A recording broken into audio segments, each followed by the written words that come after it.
CNN 24 সংবাদে আমি শর্মী আপনাদের স্বাগত জানাচ্ছি। চলুন দেখে নেওয়া যাক আজকের কিছু গুরুত্বপূর্ণ সংবাদ শিরোনাম। কাটিগড়া সোনাপুরের সেউতিতে নৃশংস ঘটনা সংঘটিত, এলাকায় চাঞ্চল্য। দিল্লি থেকে বড় রাজনৈতিক চমক, উত্তর পূর্বের ঐক্যের লক্ষ্যে নতুন দল গঠনের পথে প্রদ্যুৎ কিশোর দেববর্মা।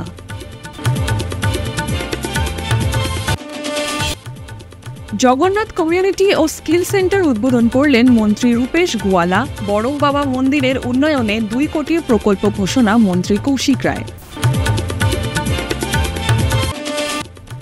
NHM এমপ্লয়িজ অ্যাসোসিয়েশনে ডাকা ধর্ণা ও বিক্ষোভ কর্মসূচি অব্যাহত। শ্রীভূমির লালছেড়া পঞ্চায়েতের সভাপতির বিরুদ্ধে জাতীয় সঙ্গীতকে অবমাননা করে পরিবেশনের অভিযোগ। এখন আসছে বিস্তারিত সংবাদে। কাছাড় জেলার কাটিগড়া বিধানসভার সোনাপুর গাঁও পঞ্চায়েতের সেউতি প্রথম খণ্ডে ঘটেছে এক নৃশংস ঘটনা। গরু বাছরকে কেন্দ্র করে এক স্কুল পড়ুয়া কিশোরের উপর বর্বরচিত হামলা চালিয়েছে এক যুবক। ঘটনাটি ঘটে গত শনিবার। স্থানীয় সূত্রে জানা গিয়েছে, ওই এলাকার বাসিন্দা রশিদ আহমেদের পুত্র আবু সুফিয়ান আহমেদ বরভুইয়া ঘাস খাওয়ানোর জন্য তাদের গরু বাছুরটি নিয়ে বাড়ি থেকে বের হন। ঠিক সেই সময় গ্রামের বাসিন্দা আব্দুল এলিমের পুত্র জুনেইদ আহমেদ বরভুইয়া কিশোরটির হাত থেকে গরুটি নিয়ে পাশের ধান খেতে ছেড়ে দেয়। এই নিয়ে আপত্তি জানাতেই রণচণ্ডী রূপ ধারণ করে জুনায়েদ। অভিযোগ, সে সুফিয়ানকে মাটিতে ফেলে বেধড়ক প্রহার করেছে। সুফিয়ানের চিৎকারে প্রতিবেশীরা ছুটে এলে অভিযুক্ত স্থান ত্যাগ করে পালিয়ে যায়। পরবর্তীতে ঘটনা নিয়ে বিহারা পুলিশ ফাঁড়িতে অভিযোগ দায়ের করা হলেও এখনো পর্যন্ত অভিযুক্তকে গ্রেপ্তার করতে পারেনি পুলিশ। এই নিয়ে প্রশ্ন উঠেছে, দরিদ্র পরিবারে এক কিশোরের উপর বিত্তবান পরিবারের যুবকের হামলায় প্রশাসন কেন নীরব? সুফিয়ানের পরিবার জানিয়েছে, বর্তমানে তার শারীরিক অবস্থা সংকটজনক এবং গুরুতর জখমের কারণে উন্নত চিকিৎসা করানো সম্ভব হচ্ছে না। তারা কাছাড় জেলার পুলিশ সুপারের কাছে অভিযুক্তের দ্রুত গ্রেপ্তার এবং ন্যায় বিচারের দাবি জানিয়েছেন। ছেলেটা একটা গরুর বাচ্চা লইয়া সেউতি নতুন মসজিদের সামনে, ওখানে একটা গরু বাচ্চা সরকারি একটা রাস্তার মাঝে আমার বাচ্চাটা দীর্ঘা দিছে। গরু বাচ্চাটা দান মাফিয়া। তখন এই সাইডে দিয়ে নেট লাগাইল একটা মালিকের বেহাড়া, আর ও বেহাড়ার কিনারও আমার বাচ্চাটা গরুটা দীর্ঘা দিছে। তখন দেওয়ার পরে ও ছেলেটা ছাড়ি দিছে আমার আব্দুল আলিমর 2 নম্বর ছেলে জুনাইদ আহমদ। ছাড়ি দিছে বাচ্চাটা। ছাড়ার পরে 1 ঘন্টা পরে আমার ছেলেটা আইছে, আইয়া জিকাইল, এই বাচ্চাটা গরুটা তুমি ছাড়লা এখানে, বলে এটা বেড়া ভাঙ্গি লেবে এখানে দিলে, এখানে বেড়া ভাঙ্গি লেবে এখানে দিলে। এখানে ওটা খোয়ার পরে হে গিয়া তারে ধরছে, ধরিয়া ও পর্যন্ত মায়ের মারছে। এই ছেলেটাই আমার ছেলেটারে মারা যার পর যে প্রাণে মারিলেইব ওরকম ছেলেটা সিদ্ধান্ত নিছে। নেবার সূত্রে জানা গেছে যে এই ছেলেটা যে হিসাবে মারছে, এই ছেলেটায় নিশা করিয়া নিশা হিসাবে এই ছেলেটায় মারছে। আমার ছেলেটারে ফালাইয়া হে ও পর্যন্ত উড়া শুরু করছে। ফিনিশিং গো তারে 2 জন মানুষে আমার ছেলেটার উপরে তাকে তারে লামাইয়া নিছেন। হে উড়ে আমি দেখাইতাম পারিয়ার না, আমার 15.5 বছর বয়সের বাচ্চা অনুমান আমি কইয়ার। বাচ্চাটার এখন আমি দেখাইতেও পারিয়ার না, বাচ্চাটার কুশ ফুলা আছে। আমি গিয়া বিয়াড়া পুলিশ বাড়ির দরাস্ত আমি ওই গেছি, ওইয়া আমি এফআইআর দাখিল করে লাইছি। আর এখন আমি উপযুক্ত নিয়া বিচার আমি চাই। ভারতের রাজধানী দিল্লি থেকে উত্তর পূর্বাঞ্চলের রাজনীতিতে নতুন অধ্যায়ের সূচনা। ত্রিপুরার তিপ্রামথা দলের প্রতিষ্ঠাতা তথা চেয়ারম্যান প্রদ্যুৎ কিশোর দেববর্মা, মেঘালয়ের মুখ্যমন্ত্রী ও এনপিপি সভাপতি কনরাড কে সাংমা, নাগাল্যান্ডের প্রাক্তন বিজেপি মুখপাত্র মমোহন লুমো কিকন এবং অসমের পিপলস পার্টির প্রতিষ্ঠাতা ড্যানিয়েল লাংথাসা, এই 4 নেতার যৌথ উদ্যোগে গঠিত হতে চলেছে উত্তর পূর্ব ভারতের ঐক্যবদ্ধ নতুন রাজনৈতিক দল। মঙ্গলবার দিল্লিতে জয়েন্ট স্টেটমেন্ট 1 নর্থ ইস্ট শিরোনামে এক ঐতিহাসিক ঘোষণাপত্রে তারা জানিয়েছেন, উত্তর পূর্বের বিভিন্ন রাজ্যের তরুণ নেতারা প্রথমবার একত্রিত হচ্ছেন একটি সাধারণ প্ল্যাটফর্মে, যা হবে অঞ্চলটির জনগণের প্রকৃত আকাঙ্ক্ষার প্রতিফলন। প্রদ্যুৎ কিশোর দেববর্মা বলেছেন, এই উদ্যোগ শুধুমাত্র রাজনীতি নয়, এটি উত্তর পূর্বের মানুষের আত্মমর্যাদা ও সম্মানের প্রশ্ন। আমাদের কণ্ঠস্বর এখন এক হতে হবে। जैसे मैंने अपने स्टेटमेंट में कहा, और ये हमारा जॉइंट स्टेटमेंट है, और जैसे श्री प्रद्युत जी ने अभी आपको बताया कि पहले भी अलग अलग पॉलिटिकल पार्टीज एक तरीके से एक प्लेटफॉर्म नॉर्थ ईस्ट के लिए इन्होंने लाने की कोशिश की और अपना जो पॉलिटिकल आइडेंटिटी उन्होंने मेंटेन करके एक पॉलिटिकल प्लेटफॉर्म को लाने की कोशिश की और किसी चीज़ों में हम लोग आगे बढ़ पाए, कुछ चीज़ों में नहीं। हमारा मानना ये है कि अगर हम सिर्फ एक तरीके से एक प्लेटफॉर्म जहां पे मल्टीपल पार्टीज अलग अलग पार्टीज आए तो उसका जो लिमिटेशन है उसमें हम पूरी तरीके से हम लोग आगे नहीं बढ़ पाएंगे और जो हमारे अलग अलग इश्यूज है उनको हम रिजॉल्व नहीं कर पाएंगे। तो ये बहुत ज़रूरी है कि जो ये अलग अलग पार्टीज जो हैं वो एक पॉलिटिकल पार्टी में कंबाइन हो। तो इस बार जो हम लोग कोशिश कर रहे हैं और जिसका काम जैसे हमने कहा कि हम लोगों ने एग्रीमेंट कर चुके हैं, हमने डिसीजन आज हमने लिया है और इस डिसीजन को हम लोग आज आप सबको बता रहे हैं कि हमारा मकसद अगले 45 दिनों में या उससे पहले हमारी जो ये कमिटी है जो अलग अलग पॉलिटिकल पार्टीज से अलग अलग मेंबर्स हैं, इसमें जो अलग अलग मॉडलिटीज जहां पे हम लोग इन सबको मर्ज करके एक पॉलिटिकल एंटिटी हम लोग लेके आएंगे, उस पे हम लोगों ने काम आज इस अनाउंसमेंट से हमने शुरू किया है। इस कमेटी का जो हमारे कन्वेनर हैं वो हमारे working president mister James Sangma है। इस कमेटी में 9 मेंबर हैं। इस कमेटी के हमारे मेंबर सेक्रेटरी मिस्टर किकॉन जो हमारे फॉर्मर बीजेपी स्पोक्स पर्सन और नागालैंड सरकार में जो मंत्री थे, और अलग अलग पॉलिटिकल पार्टीज जो आज यहां पे आए हैं उनके मेंबर्स को लेके हम लोगों ने 9 मेंबर का एक कमेटी बनाया है ताकि अलग अलग मॉडलिटीज को हम लोग देखकर जो काम हमें करने हैं उसको पूरा करके एक पॉलिटिकल पार्टी, एक एंटिटी हम लोग बनाएं। What is our issues across Northeast? Daniel Langthasa is fighting for protection of 6th schedule. We are fighting for the protection of 6th schedule. There are common problems of illegal migration happening from neighboring countries, alienation of tribal land. अच्छा, दिल्ली में अरुणाचली हो, दिमासा हो, गारो हो, नागा हो, त्रिपुरी हो, मिजो हो, बहुत जगह में हमारे लोगों के संग दुर्व्यवहार किया जाता है। अगर सिर्फ चाकमासी जाके चाकमास के बारे में बात करेंगे, मिजोजी जाके मिजोस के बारे में बात करेंगे, तिपरासाई जाके तिपरासा या नागा, तो हमारी आवाज जो दिल्ली में है, हमारी संख्या कम है, बेंगलोर में संख्या कम है, तो हमारी आवाज कभी कभी सही जगह में पहुंचती नहीं है। So this is where our students suffer. There are many professionals who are from the Northeast. There are many lawyers who are from the Northeast who again want a platform where they want to talk. That's why Conrad Sangma ji has told them that you are most welcome to join us. There are many journalists who are from the Northeast who sometimes feel that they are not being heard or they are being profiled. And I think it is our job as leaders from the Northeast to come together and articulate that. That was your question. Which are the common points?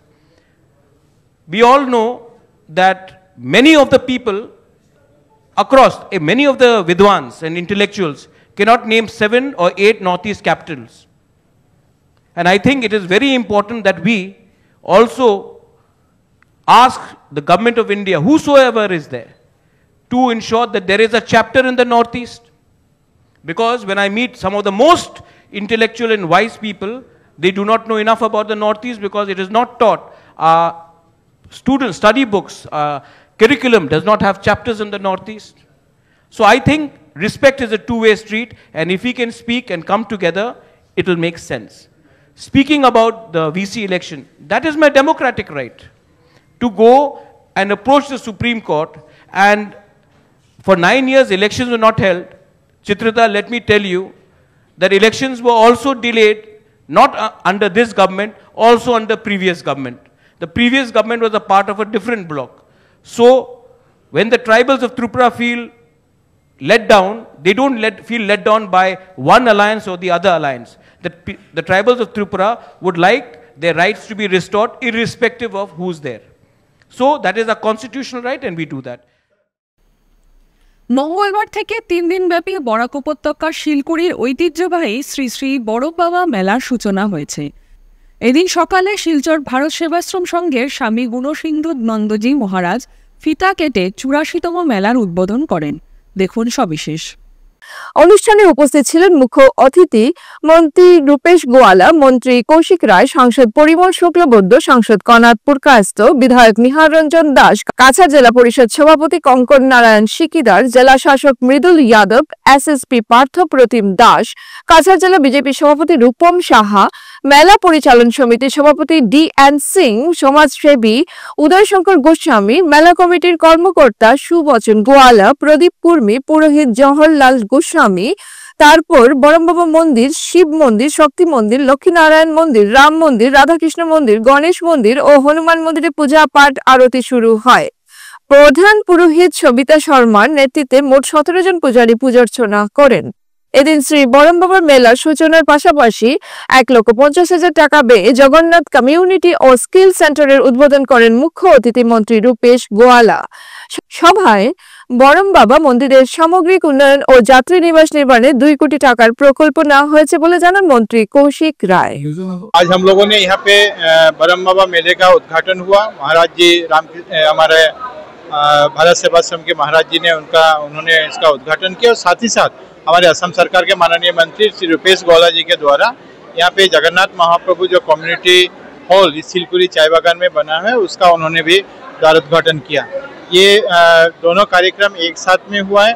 सिलकुरी चाय बागान में के साथ साथ हमारे Barack valley में लगभग 70 स्थानों पर ऐसा निर्माण चल रहा है, लेकिन पहला इसका काम संपूर्ण हुआ, इसलिए माननीय मंत्री जी ने इसका उनका विभाग द्वारा ये किया जा रहा है, इन्होंने इसका उद्घाटन किया और इससे चाय बागान में रहने वाले लोगों को इसका बहुत सारे सुविधा मिलेगा, ताकि यहाँ पे उन्होंने अपना सामाजिक सांस्कृतिक हर काम, पूजा से लेकर हर काम वो लोग यहाँ पे कर पाएंगे। इसलिए मैं सिलकुरी के चाय बागान के सभी लोगों को मैं शुभकामनाएं देता हूँ, बधाई देता हूँ। বিভিন্ন ন্যায্য দাবি আদায়ের লক্ষ্যে রাজ্য জুড়ে 3 দিন ব্যাপী all Assam health and technical NHM employees অ্যাসোসিয়েশনের ডাকা ধর্ণা ও বিক্ষোভ কর্মসূচির আজ দ্বিতীয় দিন। কাছাড় জেলার শিলচর SM দেব সিভিল হাসপাতাল প্রাঙ্গণে সকাল 10টা থেকে বিকেল 3:30 পর্যন্ত চলবে এই ধর্ণা কর্মসূচি। সংগঠনের সদস্যরা জানান, যতদিন পর্যন্ত তাদের দাবি দেওয়া পূরণ না হয় ততদিন ধাপে ধাপে এই আন্দোলন চলবে। তারা আরও স্পষ্ট জানিয়েছেন, সরকারের উদাসীন মনোভাবের বিরুদ্ধে এই গণতান্ত্রিক আন্দোলন অব্যাহত থাকবে।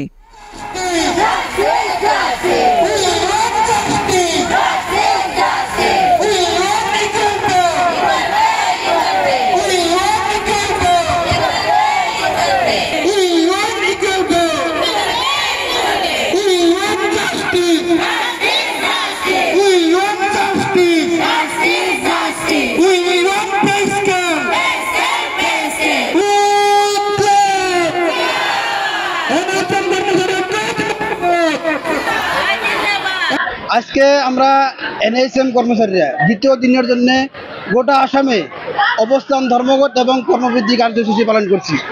আজকে দ্বিতীয় দিনে লক্ষ্য করছি যে NHM কর্মচারীদের প্রতি আমরা যে দাবি উত্থাপন করছি সেই দাবির প্রতি আমাদের এখন পর্যন্ত আমাদের সরকার এবং প্রশাসন কোনো ধরনের সহারি দিচ্ছে না, যার জন্যে আমরা দ্বিতীয় দিনেও আমাদের যে ধর্মঘট কার্যসূচি সেই কার্যসূচি আমরা আজকে দ্বিতীয় দিনে পালন করছি।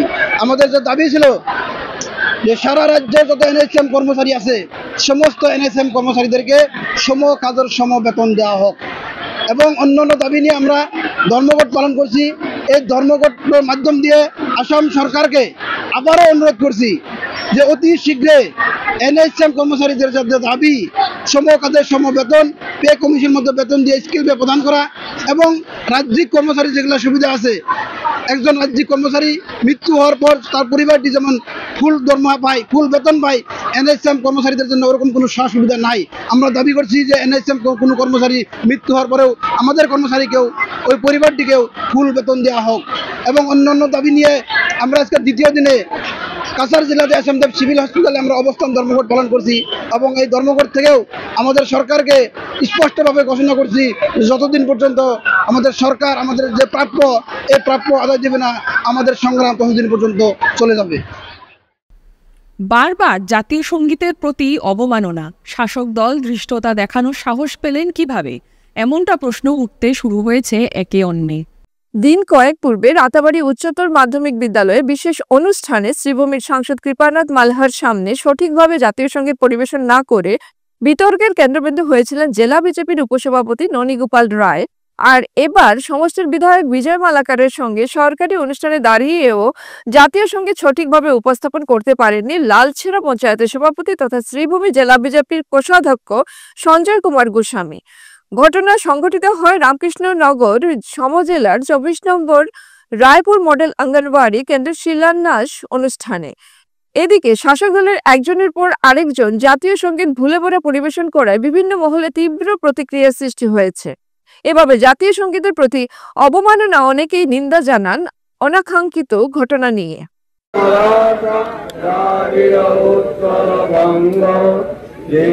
হিমাচল যমুনা গঙ্গা উজ্জ্বল চলদিতরঙ্গ তব শুভ নামে জাগে তব শুভ আশিস মাগে গাহে তব জয় গাথা জয় সংবাদ মাধ্যম রয়েছে বলেই টিকে রয়েছে ভারতীয় গণতন্ত্র। সোমবার কাটিগড়া সংবাদ মাধ্যমের এক বন্ধু আক্রান্ত হওয়ায় খবর ছড়িয়ে পড়তে কাটিগড়ায় ছুটে আসেন তৃণমূল কংগ্রেস নেত্রী সুস্মিতা দেব। কাটিগড়া ওয়ার্কিং জার্নালিস্ট গিল্ডের সাথে কথা বলতে গিয়ে সাংসদ সুস্মিতার স্পষ্ট কথা, সংবাদ মাধ্যম রয়েছে বলেই টিকে আছে ভারতীয় গণতন্ত্র। সংবাদ মাধ্যমকে ভারতীয় গণতন্ত্রের চতুর্থ স্তম্ভ বলে আখ্যায়িত করা হয়েছে। সংবাদ মাধ্যমের উপর আক্রমণ মানে গণতন্ত্রের উপর আক্রমণ, যা কোনোভাবেই মেনে নেওয়া যায় না। উল্লেখ্য, গত রবিবার কাটিগড়ার কালাইনে বিজেপি সাংগঠনিক সভার সংবাদ কভারে গেছিলেন কাটিগড়ার প্রাগ নিউজ প্রতিনিধি সমীন্দ্র পাল। সেখানে কালো হীরার কালো ব্যবসার সংবাদকে কেন্দ্র করে একদল উচ্ছৃঙ্খল যুবকের অতর্কিত হামলার শিকার হন প্রাগ নিউজ চ্যানেলের সাংবাদিক সমীন্দ্র পাল। আজকে আমি কাটিগড়াতে এসেছি আমার স্থানীয় সাংবাদিক বন্ধুদের সঙ্গে দেখা করতে, কারণ আমি পত্রপত্রিকাতে দেখতে পেরেছি যে একজন সাংবাদিককে একজন সিন্ডিকেটের সঙ্গে জড়িত বা জড়িত না আমি বলতে পারবো না, একজন ব্যক্তি একটা ধমকি দিয়েছে, আর সামনাসামনি ধমকি দিয়েছে একটা নিউজ করার জন্য। এখন গণতান্ত্রিক দেশে যদি সাংবাদিক বন্ধুরা নির্ভয়ে হয়ে রিপোর্টিং করতে না পারে তবে তো এটা ডেমোক্রেসি থাকলো না। একজন অ্যারেস্ট হয়েছে, একজন এখনো অ্যারেস্ট হয়নি। আমি এসপির কাছে এই দাবিটা তুলে ধরবো। আর বিশেষ করে প্রত্যেকটা পত্রিকা বা ইলেকট্রনিক মিডিয়ার সাংবাদিক বন্ধুদের বলবো যে গণতন্ত্র জীবিত আছে, কারণ আপনারা আছেন। আপনারা যতদিন সঠিক খবর নির্ভয়ে হয়ে দিতে থাকবেন, লোকতন্ত্র এইভাবেই শক্তিশালী থাকবে। আর আমি আশা করছি যে কাছাড় পুলিশ যেভাবে একজনকে অ্যারেস্ট করেছে, আরেকজন যাকে অ্যারেস্ট করা হয়নি এটা শীঘ্রই করা হবে। আর কোনো অসুবিধা হলে আমাকে আপনারা সরাসরি জানান। ফিরছে একটি বিরতির পর। Grace well hospital, Meherpur, Silchar. এখানে আপনারা পাবেন ডায়ালিসিস, এন্ডোস্কোপি, সোনোগ্রাফি, ইকোকার্ডিওগ্রাফি, এক্সরের মতো বিশেষ সুবিধে। উন্নত মানের ডাক্তারি পরিষেবার পাশাপাশি পাবেন আইসিইউ, এনআইসিইউ, ইনডোর, আউটডোর এবং যে কোনো রকম সার্জারি অত্যন্ত সুলভ মূল্যে এবং অত্যাধুনিক মানের। গ্রেস ওয়েল হসপিটাল বিভিন্ন ধরনের চিকিৎসা পরিষেবার পাশাপাশি এখানে আপনারা পাবেন বন্ধ্যাত্ব কাটিয়ে মাতৃত্ব এবং পিতৃত্বের আশ্বাস। আপনার সুস্থ জীবনের লক্ষ্যে সর্বদা কাজ করে চলেছে গ্রেস ওয়েল হসপিটালের সদস্যবৃন্দ। ঠিকানা grace well hospital, Meherpur, Silchar 788015।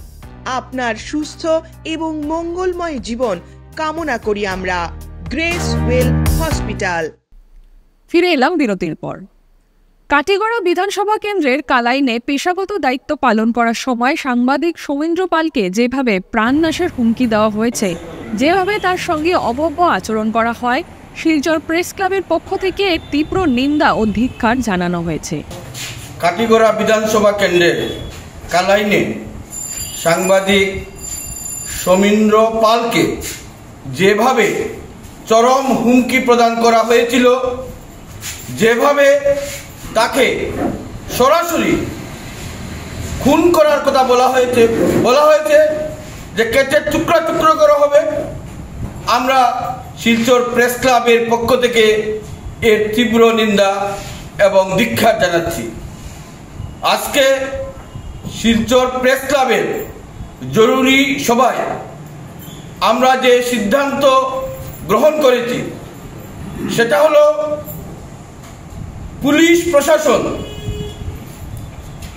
যেভাবে অভিযুক্তকে গ্রেপ্তার করেছে সে ব্যাপারে আমরা সন্তোষ প্রকাশ করছি, কিন্তু পাশাপাশি আমরা এ কথাটুকু জানিয়ে দিতে চাই যে কোনো অবস্থায় কোনো প্রভাবশালী মহলের চাপে যাতে দুর্বল দ্বারা প্রয়োগ না করা হয়, এরকম একজন অভিযুক্তের বিরুদ্ধে পুলিশ অত্যন্ত কড়া পদক্ষেপ গ্রহণ করবে, আমরা এই দৃঢ় আশা পোষণ করছি।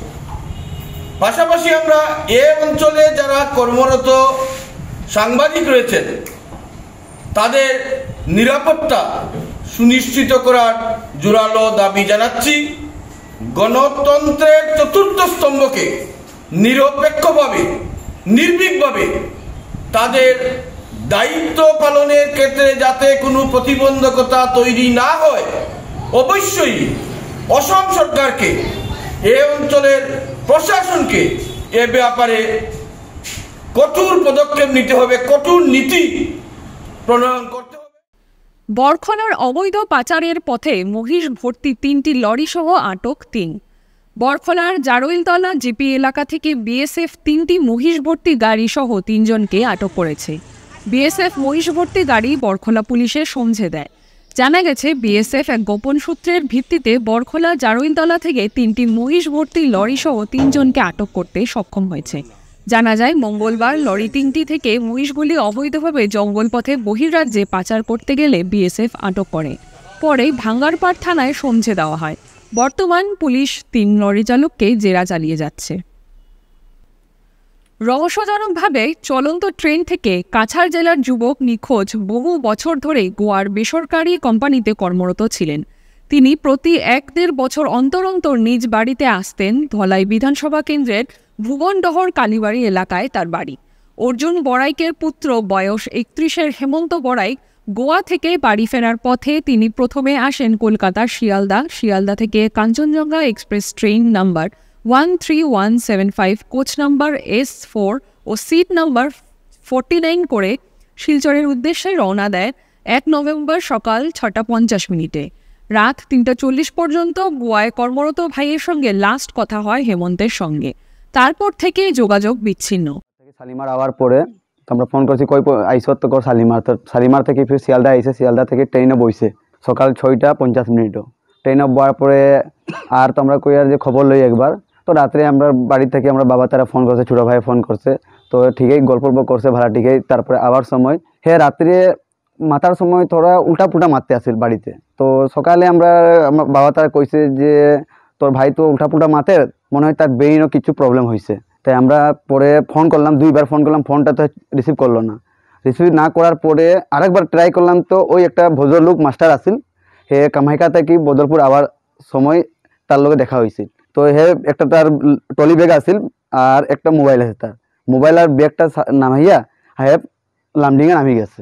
লামডিংয়ে নামার পরে তো মানুষটা আমরা ফোন করে রিসিভ করে তোমার তো ভাইয়ে তো নামছে, ট্রেনে উঠছে না। তো আমরা তো তারা কইলাম তে এমনি এখন তো আপনি কই আইবে বদলপুর। তো মানুষটা আমরা কইছে যে যদি আপনারা টাইম মতন বদলপুর আই যাও তো মোবাইলটা আর ব্যাগটা আপনারা দিলাইমু। তারপর আমরা তো লগে গাড়ি লইলাম, গাড়ি লওয়ার পরে গেলাম বদলপুর গিয়া তো মানুষটার লগে দেখা হইলো। তারপরে ব্যাগ আর মোবাইল দিচ্ছে। মানুষটারে কইলাম আপনার নামটা কই না নাম্বারটা দিও। মানুষটা কইছে আমি দিতাম না, মনের ভয় আছে নাকি, দিছে না। তারপরে আমরা পুরো রাস্তার ট্রেনের বগি চেক করলাম, পুরা ভাগিয়া দৌড়িয়া পুরা চেক করলাম, কোনো খবর নাই। তারপরে মানুষটা আমরা কইছে লামডিংয়ে নামছে। পরে আমরা হন থাকি ফির বদরপুর থাকি আমরা বাড়িতে আইলাম। বাড়িতে আওয়ার পরে ফির গাড়ি লইলাম। গাড়ি লওয়ার পরে আমরা গেলাম 7 জন মানুষ লামডিং গিয়া তারপরে ওখানে পুরা রেলওয়ে স্টেশন চেক করার পরে মানুষ তো খুঁজে পাইলাম না। এরপর লামডিং টাউন যত ঘুরাইলাম পুলিশ স্টেশনও গেলাম লামডিং থানাত, তারপরে অন্য রেলওয়ে ডিপার্টমেন্টের যে পুলিশগুলো আছে অন্য গেলাম RTI কাছে, তারপরে তারা সব কমপ্লেন দিলাম, তারা লিখা দিছে। দেওয়ার পরে তারা কইছে যে ঠিক আছে পরে আমরা দেখবো চেক করিয়া। তারপর আমরা কইলাম স্যার আমরা সিসি ফুটেজটা দেখাইন, তো সিসি ফুটেজ এখানে চললেন না, খারাপ আছে। আর তো আমরা বাইরে খুঁজিয়া পাইলাম না। আমি পুলিশ কাছে প্রার্থনা করছি আমার ছেলেটা যেসা কোনো জায়গায় থাকুক, পুলিশরা মদত করে আমার ছেলেটাকে কোনো রকম করে ঘরে আনে দিবার চেষ্টা করুন, কিংবা ফোন করে আমাদেরকে জানান। আমি উনির মা বলছি আমার ছেলের অনুরোধ করছি যাতে আমার ছেলে যেসা কোনো জায়গায় থাকুক, আমার ছেলেটাকে যেমন করে আমাদের ঘরে ফোন করে হোক কিংবা থানায় রাখে করে হোক আমাদেরকে জানাবেন। ড্রাগসের বিরুদ্ধে কাছাড় পুলিশের অভিযান অব্যাহত। শিলচর শহরের পৃথক পৃথক অভিযান চালিয়ে প্রায় 1 কোটি টাকার মাদক বাজেয়াপ্ত করে পুলিশ। প্রথম অভিযান শিলচর ফাটক বাজার এলাকায়, সেখানে অভিযান চালিয়ে 3 জন পাচারকারীকে আটক করে। ধৃতরা হল আফজল হোসেন লস্কর, কবির আহমেদ, রনি দাস। তাদের কাছ থেকে 35 গ্রাম হেরোইন উদ্ধার হয়। দ্বিতীয় অভিযান শহরের সেন্ট্রাল রোডে একটি হোটেলে, সেখান থেকে 2 মহিলা সহ 4 জনকে আটক করা হয়। রাহুল কুমার, ছোট কুমার, অমলা কুমারী ও শ্বেতা কুমারী। তারা বিহারের বাসিন্দা। তাদের কাছ থেকে 160 গ্রাম হেরোইন উদ্ধার হয়। উদ্ধার হওয়া হেরোইনের বাজার মূল্য প্রায় 1 কোটি টাকা বলে জানিয়েছেন কাছাড়ের অতিরিক্ত পুলিশ সুপার সুব্রত সেন। ড্ৰাগছৰ বিৰুদ্ধে কাছাৰ পুলিচৰ যিটো অভিযান সেই অভিযান অব্যাহত আছে। যোৱাকালি আমি খবৰ পাইছিলোঁ যে কিছু দুষ্ট চক্ৰই ড্ৰাগছৰ ব্যৱসায় কৰি আছে। আমি পৃথক পৃথককৈ আমি 2টা অভিযান চলাইছিলোঁ। প্ৰথম অভিযান ৰাতিপুৱাৰ ভাগতে চলিছিল আৰু তাত 3জনকৈ ব্যক্তি আমি আটক কৰিবলৈ সক্ষম হৈছিলোঁ আৰু তেওঁলোকৰ পজিশ্যনৰ পৰা 100 ভাইল ছাছপেক্টেড হিৰ'ইন আমি জব্দ কৰিবলৈ সক্ষম হৈছোঁ, যিটোৰ ওজন আছিলে 35 গ্ৰাম। তাৰ লগতে এখন স্কুটি আৰু 2টাকৈ মোবাইল ফোন আৰু কিছু কেছ পইচাও তেওঁলোকৰ হাতৰ পৰা জব্দ কৰিবলৈ সক্ষম হৈছোঁ। এই 3জনকৈ লোক, তেওঁলোকৰ নাম হয় আফজল হুছেইন লস্কৰ, কবিৰ আহমেদ লস্কৰ আৰু ৰনি দাস। ঠিক সেনেদৰে আবেলিৰ ভাগত আমি আৰু এটা ৰেড কৰিছিলোঁ আৰু তাত ৰাহুল কুমাৰ, ছোটু কুমাৰ, কমল কুমাৰী আৰু শ্বেতা কুমাৰী, এই 4জন ব্যক্তি, তেওঁলোকৰ ঘৰ বিহাৰত। আৰু আমাৰ ইয়াত আগতে আমি কিছু সম্ভেদ পাইছিলোঁ যে তেওঁলোকে সুদূৰ বিহাৰৰ পৰা আহি আমাৰ শিলচৰ চহৰত তেওঁলোকে নিচাযুক্ত দ্ৰব্যৰ ব্যৱসায়ত তেওঁলোকে লিপ্ত হৈ আছে বুলি। আৰু যোৱাকালি আমি এই 4জন লোককে হাতে নাতে ধৰা পেলাইছিলোঁ। এখন হোটেলত তেওঁলোকে আত্মগোপন কৰি আছিল, চেণ্ট্ৰেল ৰোডৰ এখন হোটেলত। আৰু তেওঁলোকৰ পজিশ্যনৰ পৰা আমি 160 গ্ৰাম আমি ছাছপেক্টেড হিৰ'ইন আমি জব্দ কৰিবলৈ সক্ষম হৈছিলোঁ, যিটো তেওঁলোকে চাবোনৰ কেছত লুকুৱাই লৈ আহিছিল। জয়ের খবর ছড়িয়ে পড়তে এলাকা জুড়ে শুরু হয় উৎসবের আমেজ। তারাপুর মার্চেন্ট অ্যাসোসিয়েশন ও নরসিং রোড উন্নয়ন সমিতি সহ বিভিন্ন সংস্থা ও সংগঠনের কর্মকর্তারা আতশবাজি পুড়িয়ে ও মিষ্টি মুখ করিয়ে ভারতীয় মহিলা দলকে জানিয়েছেন আন্তরিক অভিনন্দন।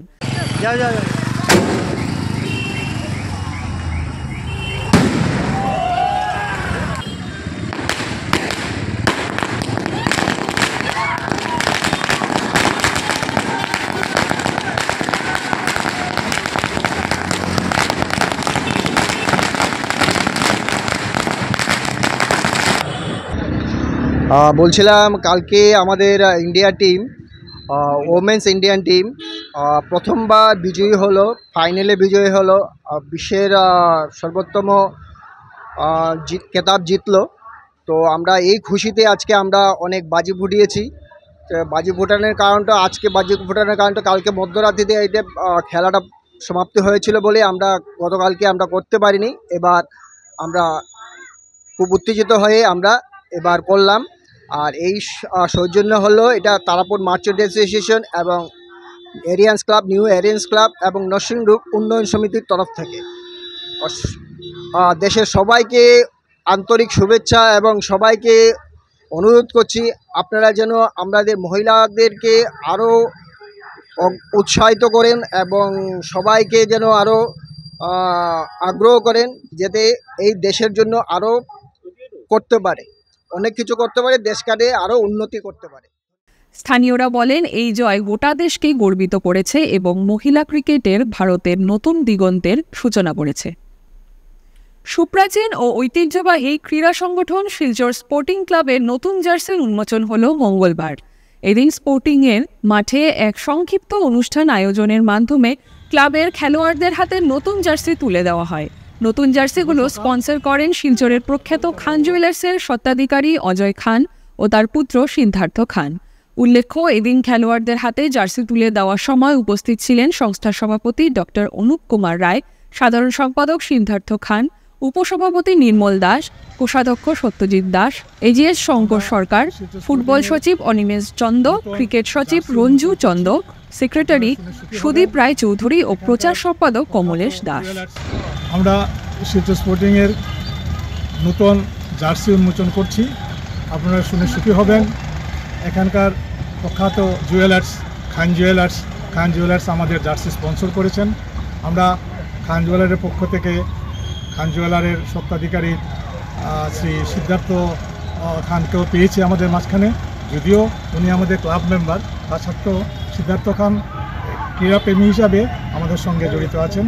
তাই আমরা খুব আনন্দিত যে আজকে আমরা আমাদের নিজস্ব একজন সদস্যের অনুপ্রেরণায় আমরা আমাদের ক্লাবের মেম্বারদের, ক্লাবের ফুটবল খেলোয়াড়দের নতুন জার্সি দিতে পারছি।